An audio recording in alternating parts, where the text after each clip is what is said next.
And it's not that we're empty nesters, as some people say. We've never had children in our, well, only for short seasons have we ever really had children in our nest. And that was an invention. Well, we have had children in our home, but it's not a joy just because we don't have children in our home, but it's just that It's because of Jesus. you got to know because of the Lord. Because Jesus is the one that helps you appreciate the person you're married to. Helps you appreciate their likes and dislikes and their personality and who they are. Uh-huh. It's Jesus that helps you, that gives you the ability to have that kind of love in your heart. Without Jesus, it's pretty much impossible. If without Jesus, you're going to live for yourself, live for what you think and how you feel and what you want. Well, the thing is, sometimes, even with Jesus, we still have a hard time sometimes just appreciating the simple joys of living. You know, people are always trying to press us to do something. You know, you could be doing this, you could be doing that. You got a lot of great skills. I was telling my wife today how many good skills she has. You know, with office skills and all those kind of things.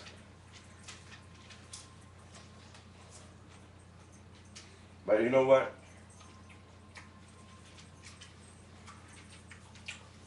The things that we do, that we think we're good at doing, you know, our knowledge of technology or our knowledge of whatever educational forte we think we have, all of that has a tendency to mask who we really are. Mm-hmm. And one of the things that's really important, not only for husbands and wives, but for us every day in our life with each other, with friends and family, co-workers, God is really pressing us to be a people that just live from the heart and enjoy who we really are. Mm-hmm. And who God is.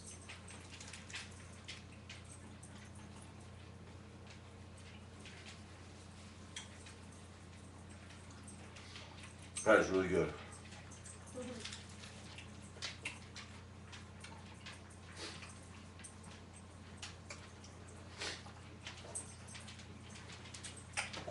By the way, if you'd like to try some of these,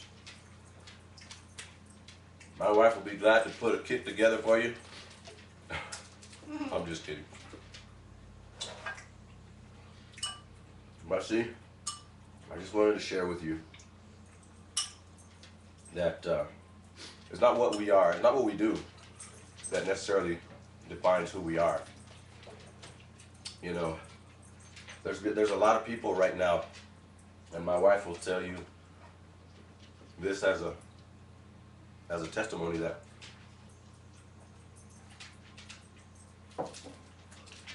there's a lot of people in the United States right now that are hundreds of millions of people that are out of work, unemployed. And you know, the unemployment rate has always been there, but it's one of those things that if it gets up around 8 or 9 or 10 or something like that, then people really start making a ruckus about that, because that's approaching 10% of the population. And it's not just that, it's just amounts to, if you have 300 or 400 million people in a country, and you get 8 or 9 or 10% of those people out of work, that's a lot of people. But the thing that happens is a lot of those people that are skilled in various ways start searching for employment that they keep getting rejected on.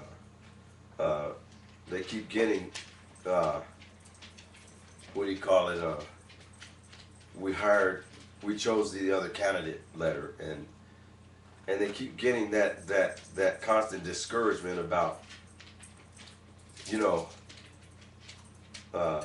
what they're trying to do, and based on what they're trying to do, and it can get discouraging. And so our goal today is to encourage you to not, if you're in that category, don't let your skill set or your ability, your technical ability, your office managing skills, or whatever your skill set is, don't let that define who you are.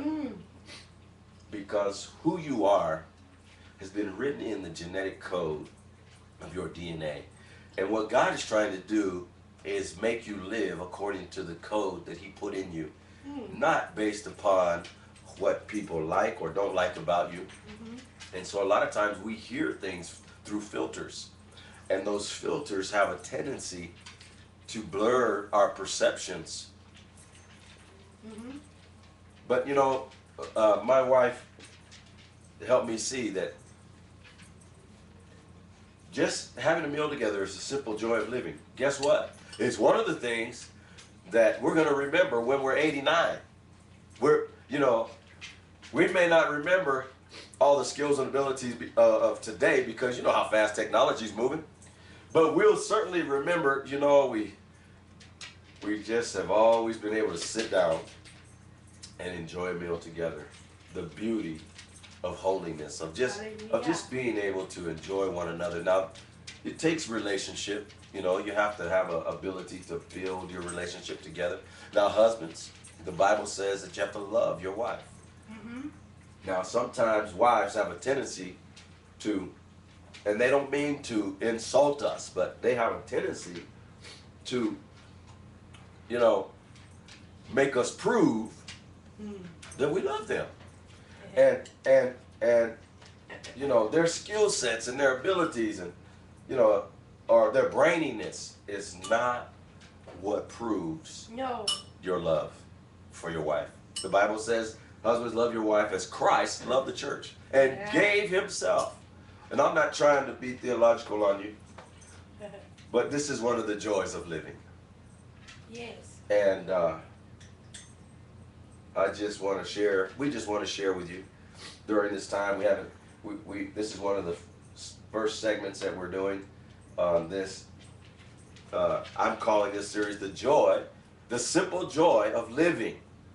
Because there's so many people pressured by their mortgage, by their car payments, by their educational grant loans, or just all the various medical bills or medical expenses, or any of a hundred, different kinds of pressures that are pressing society today. But there is a simple joy. I mean, really, you get a joy out of life. And it can last. It can be a lasting joy. It can be something that gives you peace when you lay down and go to sleep. So what is God saying? We have to have a perspective adjustment in life today. Because, the government would have us think that